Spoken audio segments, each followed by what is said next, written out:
Aš turiu didelę problemą. Man patinka kaupti labai senovinę techniką ir aš jos niekada neišmetu. Ir dėl to aš ir galvoju, kad kodėlgi neištraukus iš stalčiaus šitos senos technikos ir neparodžius jum, kaip jinai veikia, kodėl aš čia turiu, bet pabandysiu įprasminti ir nufilmuoti visą šį video naudojant tik tai techniką iš šio video.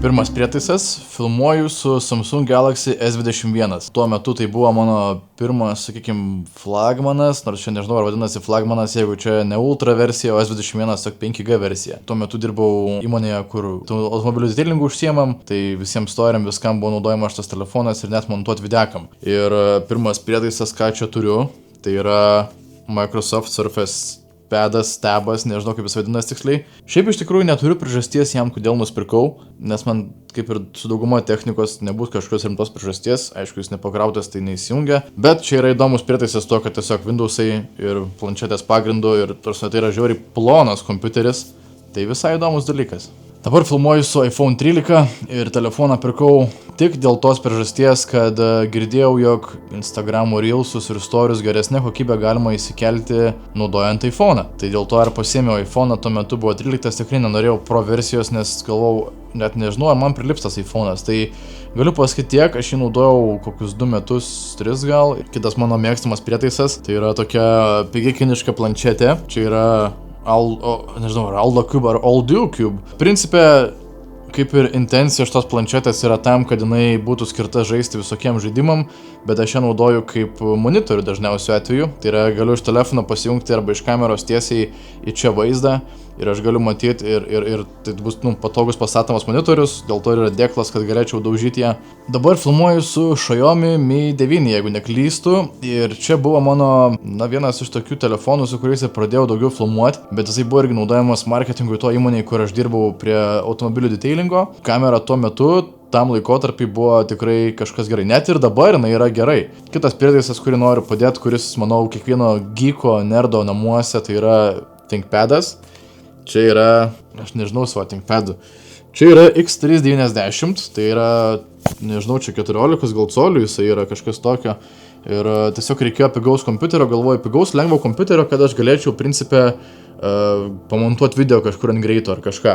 Tai kepku tai jisai vežė ir aš tuo metu dar galvojau kažkaip, nebuvo pamastymuose, kad man reikia proxy failų ar kažko. Ir iš esmės tai yra vis dar, decent kompiuteris. DaVinci aš nebandžiau su juo, bet manau reikės pabandyti su proxy failais ir manau, kad turėtų veikti net ir rimtesnė medžiaga. Nekrautas, nežinau kiek laiko ir baterija puikiai laiko. Dabar filmuoju su Samsung S23 Ultra. Ir čia buvo mano pirmas androidinis telefonas po iPhone 13. Ir aš jį nusipirkau, tiksliai nepamenu kodėl, bet gal labiau sužavėjo tas, kad aš jį radau naudotą ir jau jisai buvo tuo metu, kai pirkau kelių metų senumo, kad daug vietos jisai turi ir zoom lensai ant jo. Tai yra, kad daug gali priartinti prie šį telefoną filmavimui. Padėjau iPhone'ą į šalį, pažiūrėjau, kad iš tikrųjų kokybė per daug nesiskiria, kai keli iš iPhone'o ar Samsung'o į Instagramą. Kalbant apie visokius senus prietaisus, tai čia yra senukas Sony Xperia Tab kažkoksai. Nežinau, kuri versija, nežinau nieko. Čia įrašiau kažkokią operacinę sistemą, kuri geriau veikia ir galima gauti naujesnį Androidą su atnaujinimais. Gal čia yra Lineage OS, man atrodo, iš to įrašytas. Bet aš Sony mėgėjas labai didelis esu, nes mano pagrindinė kamera yra Sony, kadrą, kur matėt, čia irgi yra Sony. Ir blemba, šita planšetė labai yra faina tuo ir keli dalykai yra, kad SD korteles gali įsidėti ir yra, matot šitą portą, turbūt seniai matėte jau kažkokiam prietaise. Tai šitas dalykas turėtų būti labai geras ir aš galvoju jį pradėti naudoti, visada galvoju naudoti kaip monitorių, bet vienintelis minusas su juo man toksai, kad jo kraunasi per ne Type-C, o per micro USB. Ir man tiesiog kuprinė nėra vietos šitiem laidam, nes, aš nenaudoju niekada, neturiu jokio prietaiso, kuris dabar priimtų micro USB. Dabar filmuoju su savo turbūt, o gal yra naujausias telefonas, kurį pasiėmiau, tai yra S25 Ultra ir šitas telefonas man iš tikrųjų buvo nusivylimas po S23 Ultra. Pasiėmiau todėl, nes man S23 Ultra, kai norėdavau kartais krauti, man gribaudavo pakrovimo portą, sakydavo, kad čia drėgmės yra, nors jis niekad gyvenime nematęs drėgmės, nes per lietų nebuvo naudojamas niekada. Pagalvojau, kad man čia nėra patikimas telefonas tai pasiėmiau S25 Ultra, nes tuo metu tai buvo naujas flagmanas. Ir esmė tame, kad po to tik pasidomėjau, galėjau iš karto pasidomėti, po to tik pasidomėjau, kad beveik nieks nepasikeitė nuo praeitų modelių. Gal ten pridėti kitokie zoom lensai ar kažkas, bet principė sensorius yra išlikęs tas pats. Nu, tipo, pliusas gal, kad procesorius yra greitesnis jam, bet man ir S23 Ultra nebuvo lėtas variantas. Tai aš tiesiog pagalvojau, kad gerai turėti yra ir pafilmuot. Gaunas, kad aš kasdieną nešiojuos po 2 telefonus, tai yra S23 Ultra ir S25 Ultra. O prietaisas, kurį noriu parodyti, kalbant apie tai, apie Samsungų superinius dalykus. Čia nėra nešiojamas kompiuteris. Iš esmės, čia yra tiesiog labai nemažas ekranas. Pažiūrėk, bandysiu išjungti ir parodysiu, kad čia nėra kompiuteris. Čia yra Nextdockas.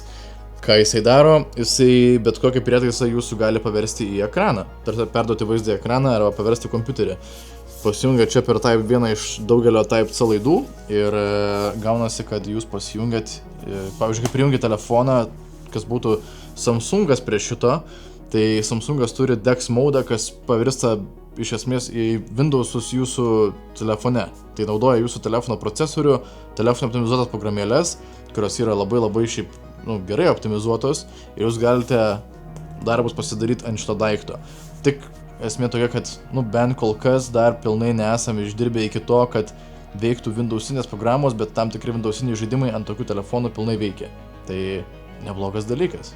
Ir finalinis prietaisas, ant ko filmuoju, tai yra mano Sony ZV-E10 kamera. Ir jo, turbūt iškart matosi skirtumas, kad vaizdas yra gerokai gražesnis, jisai atrodo, nežinau, kitokį vaizdą sukuria, bet šitą kamerą nusipirkau, kai turėjau A6400 ir man reikėjo šiek tiek modernesnę daiktą su stabilizacija.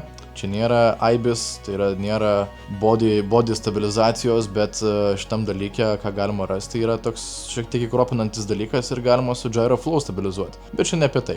Paskutinis prietaisas, ką aš jums norėjau parodyti, tai yra aišku, kad, atvirkščiai laikau, tai yra aišku, kad Apple MacBookas ir kaip be MacBooko. Taip, aš esu išbandęs MacBooką ir, čia trupinių visokių radau. Jisai 2015 metų yra ir jisai yra i7 versijos.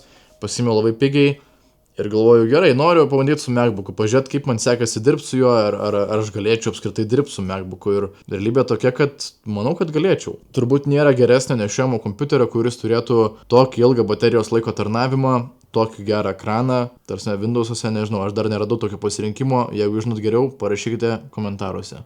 Taigi, tarp visų šitų kamerų, visų skirtingų prietaisų, ką norėjau pasakyti, visa mintis buvo tokia, kad gal labiau kreipčiausi tuos, kas filmuoja, ar montuoja, ar fotografuoja, kad geriausia įranga vis tiek ateina iki to, ką jūs tuo metu nešiojatės kišenėje savo. Tai viskas, ką norėjau pasakyti, kad jo, nėra skirtumo prietaiso ir pasakykit komentaruose, kaip stipriai ir jeigu pastebėjot skirtumą tarp skirtingų prietaisų, kuriuos naudojau, tarp senų, naujesnių ir taip toliau. Tik nebuvo čia kažkoks testas, tiesiog aš atsidariau specialią programėlę ir nustačiau nustatymus, kad daugmaž vienodi būtų, gautųsi tiesiog normalus apšvietimas, tai gali šiek tiek spalvos skirtis, vienur filmavau log formatu, kitur ne log formatu, bet jo, čia mano kolekcija senos ir